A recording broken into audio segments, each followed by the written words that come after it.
The direction we're headed now.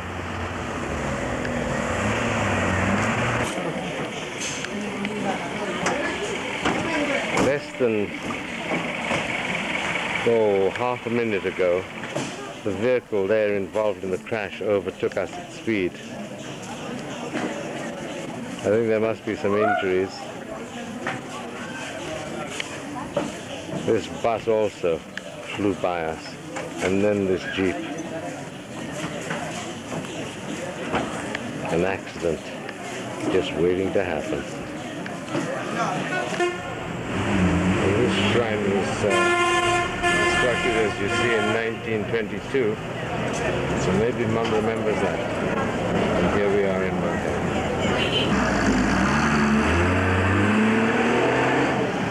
This is the view from immediately outside the church.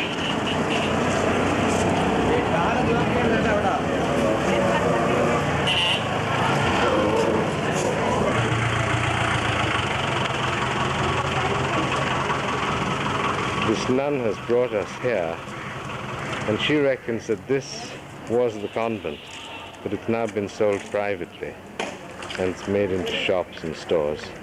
A new convent has been opened.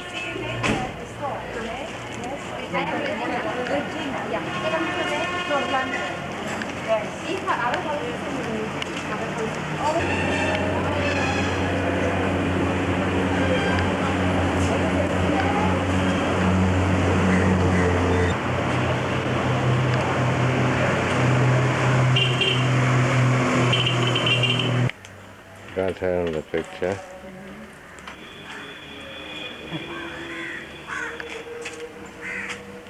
And here's Donald.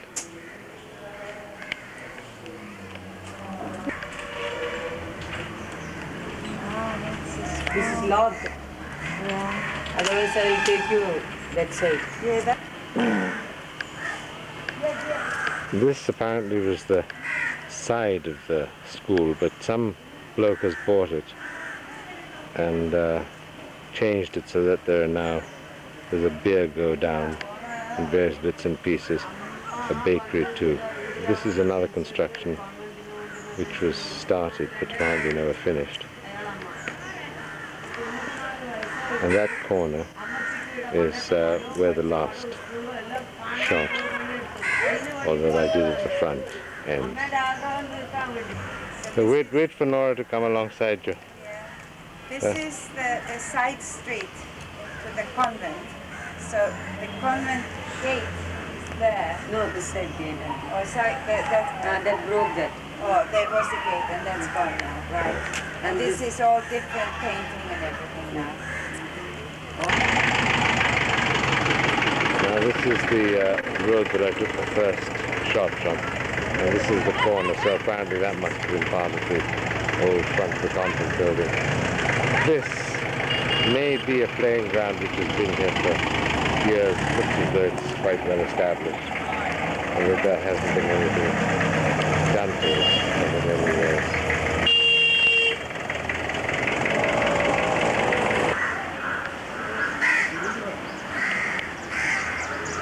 Now this is Government House, Mahé, and it's right by the sea, which they describe as the beach, but it looks more like some sort of promenade to me.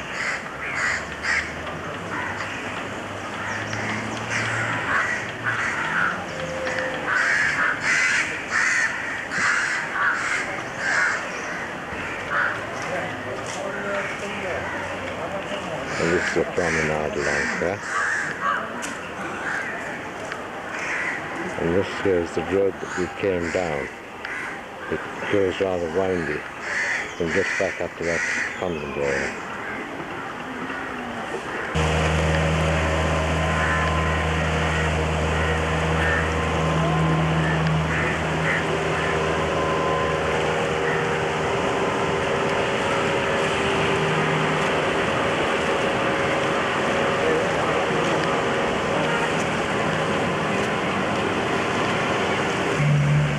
Now we've crossed over the main road and come the other side of the main road.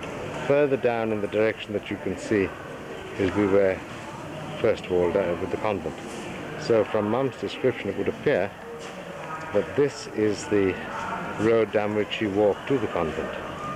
Now, just so happens, we found a lady and we found a family. The name of this family is the Rosario. The gent here, a fellow about 58 years old, and his children. The gent is Malcolm, I think, Malcolm. And he has shown me a picture of Auntie Theo with all the family around her. We're going now to see gravestones of the family and so forth. And as you can imagine, Pirkko is thrilled to bits.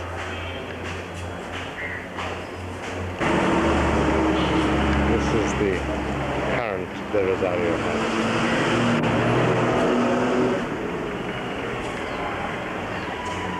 Lovely palm trees all about.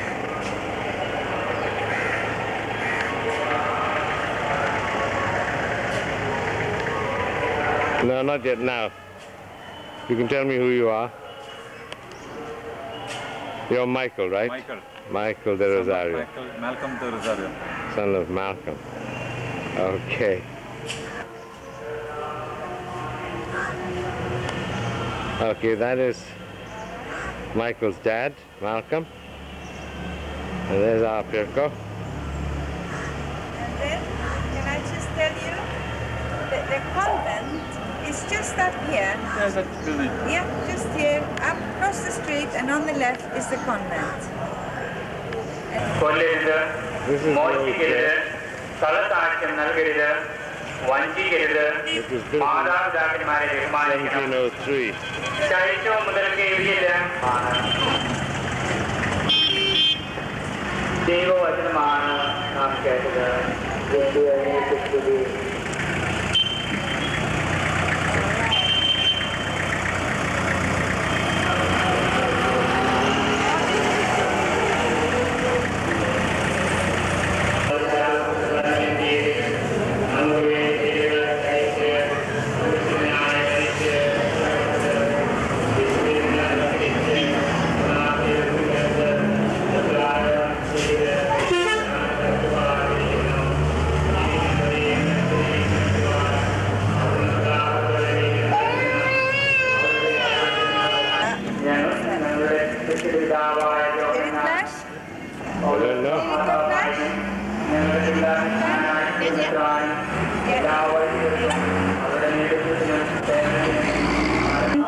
I wanted to come last night. I was dying to come to Mahé.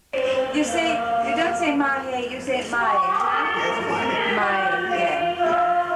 So Patrick said it's going to be dark, we can't see anything. So I'm glad we came today because now we can meet everybody. So your first name is? Edith. Edith. Edith. Edith is the daughter of Uncle Flo.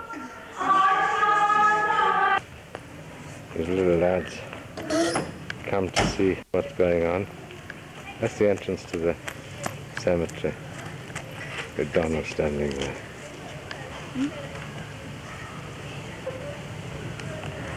The prominent position and all of that. Well, Mommy, there's... But they have done a good work, you know, see? Yes. Well done, but all these high-end things were robbed away. Yes. Chain and everything. Oh, it must have been... wait a minute. This is the family grave with grandfather and grandmother on Mum's side. And it says on it... I can't read that, but it's February 1911, age 52 years. That's Bruno's grandfather. And Edith de Rosario, born 2nd March 19... What could that be? No, not born, died. He died 2nd March 36. 36, we figured, yeah. Yeah, aged? 74 years. Uh-huh. Okay, so that's interesting.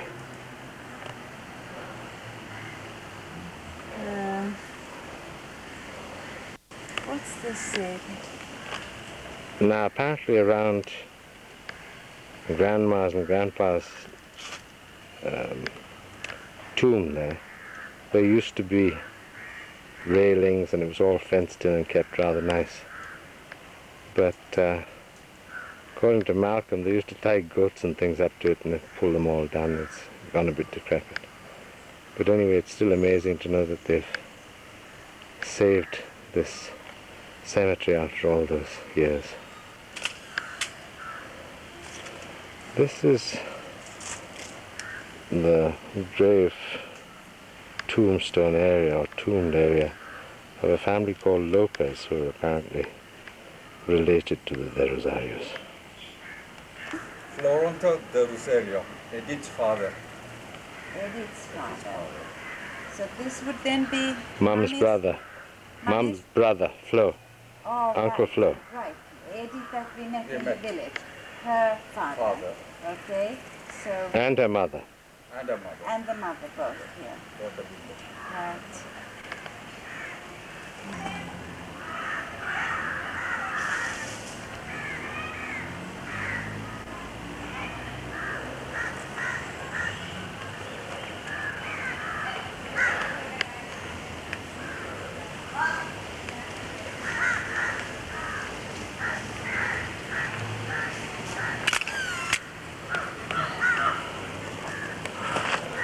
Now, so that I have a record of it, can you tell us something about this one now?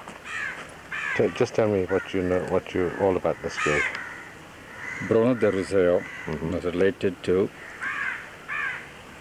Florento de Rosario. They were second cousins or third cousins. Uh-huh. And Theo was also related, the second cousin to my Right. father. Which, of course, your father, then second cousin to your father, then my mother, second cousin Yeah. to your father as well. Uh-huh. This is coming out of the side of the veranda from Mum's house in Mahé. And that's leading into the garden. These are all the trees that lead into the back. And that's the present owner. All these children. This is a further view into the back garden.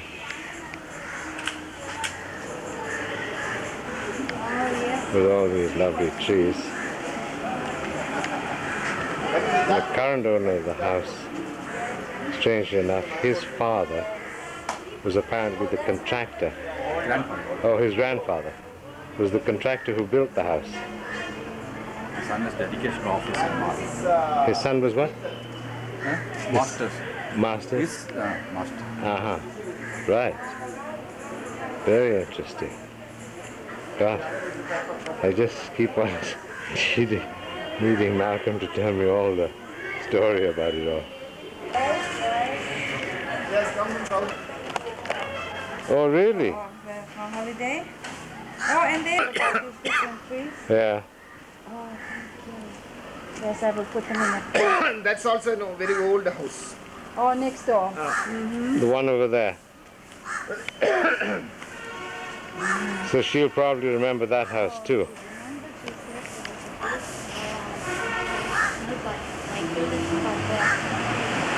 This is the back in the servants' quarters.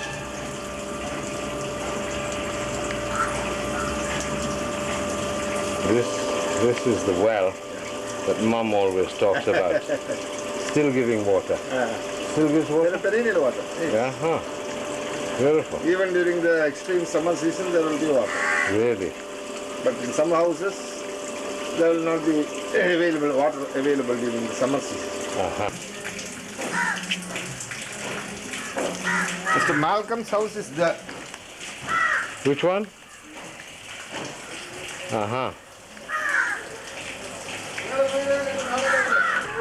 This was apparently the old outside toilets. Still standing near the building. And would that outhouse be in there then? No, there was an outhouse here, Uh-huh. but that I demolished. Yes. Uh-huh. You seen the well? Yes. Nice all the water. while, yes. Thorn tree. Yes. Lovely. They're chilies, are they? No, these are the things that you chew. Uh-huh. Now, unfortunately, that's the end of the film. But now, Patrick is going to show you on the video a article that miraculously, however you say that word, appeared on the 2nd of October of this month. Now, when you see what it says, you will think it's more than a coincidence. So now the camera is going to be focused on the article, and I see you after that. Okay, now this is the newspaper which we were shown when we went down to Mahé. It's a local Sunday paper, and it's written in Malayalam. How coincidental that when we went down there, it had only been printed the Sunday before, that is about 4 days before we got there. And what is it all about? The Rosarios. Here's an article which shows the tomb of grandfather and grandmother, and there is the entrance to the cemetery, and there is our cousin who was the daughter of, or who is the daughter of Uncle Flo. Down below is the home of another De Rosario family, which is shown in the video. That's the home of Malcolm and his family, and we met his son also, Michael. Here's another piece of information. This newspaper, as I said before, is written in Malayalam, and nobody can understand or read. Well, certainly I can't read, and the De Rosarios in Mahé couldn't read Malayalam. We were very lucky, however, because when we returned to Calicut, Pirkko was so excited and wanted to tell everybody about what luck we had had. And a young boy in the reception desk, who spoke pretty good English, asked if he could read the article, which he did, and very kindly made notes of the most important parts of it. He wrote these notes up, and I have since copied them, typed them out, and you should be able to read now about what the contents of the article are. That's it. Go on. Well, folks, you understand why we find it so exciting with all these lucks and things, the blessed trip that we have had. Now, if any one of you like to go there, I'll be there to guide you. Bye.